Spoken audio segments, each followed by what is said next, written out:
நம்மளை சுற்றி நடக்கிற பல விடயங்கள் வந்து மாற்றங்களை சந்திக்கக்கூடியவை அப்படின்னு சொல்லுவாங்க.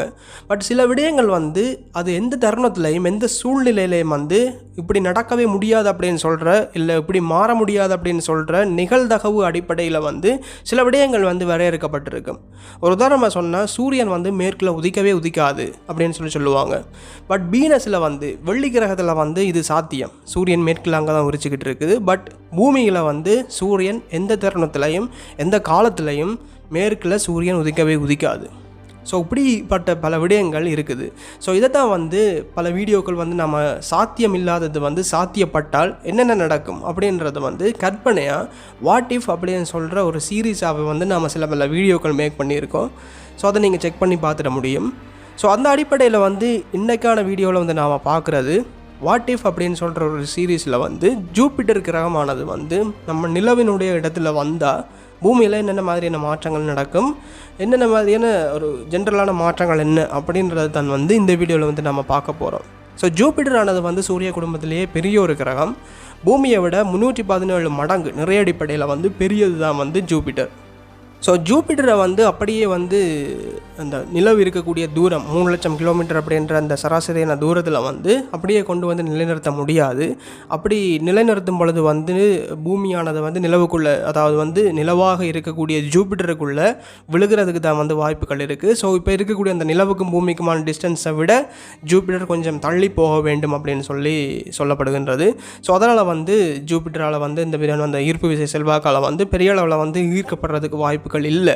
பட் இருந்தாலுமே வந்து ஜூபிட்டர் தான் பெரியது அப்படின்றதால வந்து அது என்ன தான் 3 இடத்துல வந்தாலுமே வந்து ஜூபிட்டர் ஒரு 3ஆக இருக்க முடியாது. வியாழன் கிரகம் ஒரு கிரகமாகவே தான் இருக்க முடியும்.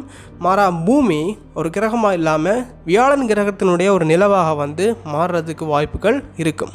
அண்ட் வியாழன் கிரகத்தினுடைய கிராவிடேஷனல் புல் அப்படின்னு சொல்கிற ஈர்ப்பு விசையை பற்றி சொல்ல வேண்டிய ஒரு அவசியமே இல்லை. ஏன்னா நிறைய அடிப்படையில் அது பெரிய கிரகமாக இருக்கிறதால வந்து அதனுடைய ஈர்ப்பு விசையும் அதிகமாகவே இருக்கும்.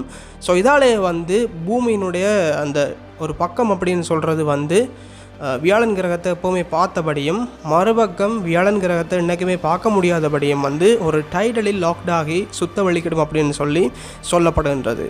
அண்ட் இது மட்டும் இல்லாமல் வியாழன் கிரகத்தை பார்க்கக்கூடிய அந்த பூமியிலேருந்து சைடு டைடலாக லோக்டாக இருக்கும். ஸோ அதால் வந்து அந்த வியாழன் கிரகத்தை நோக்கி இருக்கக்கூடிய பூமியினுடைய சைடு வந்து அந்த வானத்தினுடைய வியூ, ஸ்கை வியூ அப்படின்னு சொல்கிறது வந்து ரொம்பவே மாற்றமடையும். வியாழன் கிரகம் வந்து அந்த வானத்தை வந்து பூமியினுடைய வானத்தை வந்து ஆக்கிபைட் பண்ணிடும் அப்படின்னு சொல்லியும் சொல்லப்படுகின்றது. ஸோ இது இரவு வேளை பகல் எல்லாத்துலேயுமே வந்து இப்படி தான் இருந்துக்கிட்டு இருக்கும். அண்டு வியாழன் கிரகத்தை வந்து பார்க்காத பூமி சைடு அது வந்து பகல் வேளை இரவு எல்லாமே நார்மலாக தான் இருக்கும். இரவானது வந்து இன்னும் கொஞ்சம் டார்க் ஆகும். மூணுன்றது வந்து இல்லாததால் ஸ்டார்ஸ் எல்லாத்தையும் வந்து தெளிவாக பார்க்க முடியும் அப்படின்னு சொல்லியும் சொல்லப்படுகின்றது. இந்த வியாழன் கிரகம் வந்து பூமியினுடைய வானத்தினுடைய வியூவில் மட்டும் மாற்றத்தை கொண்டு வர்றது மட்டும் இல்லாமல் பூமியினுடைய ஃபிசிக்கலாக ஜியோகிராஃபிக்கலாக பல டிரான்ஸ்ஃபர்மேஷன்ஸை வந்து பல மாற்றங்களை வந்து கொண்டு வரும் அப்படின்னு சொல்லப்படுகின்றது. மிக முக்கியமாக வந்து அந்த நாள் வருடங்கள் அப்படின்னு சொல்கிற விடயம் யூஸ்வலாக வந்து இருக்கிறது போல தான் வந்து ஒரு நாள் அப்படின்றதில் எந்த மாற்றமும் வராது. அது 24 மணித்தியாலமாக தான் இருந்துக்கிட்டு இருக்கும். பட் அந்த ஒரு ஆண்டு அப்படின்னு சொல்கிறது வந்து வியாழன் கிரகத்தோடு சேர்ந்து பூமி சுற்றுறதால வந்து வியாழன் கிரகம் யூஸ்வலாக வந்து சுற்றுறதுக்கு ஒரு காலப்பகுதி எடுத்துக்கிட்டு இருக்குது. பட் அந்த பூமிக்கு அருகில் வந்து அந்த நிலவினுடைய இடத்துல வந்து வியாழன் கிரகம் வருமாக இருந்தால் அது சூரியனை சுற்றுறதுக்கு எடுக்கக்கூடிய காலம் கிட்டத்தட்ட 25 மாதங்கள் அப்படின்னு சொல்லப்படுகின்றது. ஸோ இந்த மாற்றத்தால் வந்து வியாழன் கிரகத்தோடு சேர்ந்து தான் பூமியும் சுற்றிக்கிட்டு இருக்குது. ஸோ பூமியில் வந்து அந்த ஒரு வருடம் அப்படின்னு சொல்கிறது கிட்டத்தட்ட 2 ஆண்டுகளாக மாறும் அப்படின்னு சொல்லப்படுகின்றது. அந்த பூமியினுடைய அதர் சைடு, அதாவது வந்து ஜூபிட்டர் நோக்கி இல்லாமல் அடுத்த சைடு இருக்குது தானே, அதில் வந்து டே நைட்டில் எல்லாம் எந்த விதமான மாற்றம் வராது. பட் ஜூபிட்டரை பார்த்துட்டு இருக்கிற அந்த பூமியினுடைய சைடில் வந்து அந்த வானம் மறைக்கப்படும் அப்படின்னு சொல்லப்படுகின்றது. ஸோ இதனாலே வந்து சூரிய ஒளின்றது வந்து என்டர் ஆகிறதுன்றது வந்து கொஞ்சம் தடைப்பட்டு கொஞ்சம் அதாக தான் வந்துட்டு இருக்கும் அப்படின்னு சொல்லப்படுகின்றது. அண்ட் அது மட்டும் இல்லாமல் இரவு வேளையில், அதாவது வந்து ஜூபிட்டரை நோக்கி இருக்கிற அந்த பூமியினுடைய சைடு வந்து இரவு வேளையில் வந்து அந்த ஜூபிட்டருடைய லைட் ரிஃப்ளெக்ட், அதாவது வந்து இப்போ மூன் வந்து சன்லைட்டை வந்து ரிஃப்ளெக்ட் பண்ணிக்கிட்டு இருக்குது. ஸோ அதே போல் தான் வந்து ஜூபிட்டரும் வந்து சூரிய ஒளியை வந்து பிரதிபலிப்பு செய்யும். ஸோ இப்படி பிரதிபலிப்பு செய்கிறதுனால வந்து இரவு வேளையில் வந்து ஒரு மஞ்சள் நிறமான ஒரு ஒளி, ஒரு வித்தியாசமான ஒரு மஞ்சளும் ஒரு ஆரஞ்சும் கலந்த மாதிரியான ஒரு ஒளி வந்து பூமியில் வந்து இருக்கும் அப்படின்னு சொல்லப்படுகின்றது. ஸோ இது வந்து அந்த வித்தியாசமான அந்த உயிர்களினுடைய அந்த பரிணாம மாற்றங்களை வந்து கிரியேட் பண்ணுறதுக்கு வேறு விதமான மியூட்டேஷன்ஸை வந்து கொண்டு வர்றதுக்கு வந்து வாய்ப்புகள் இருக்கும் அப்படின்னு சொல்லப்படுகின்றது.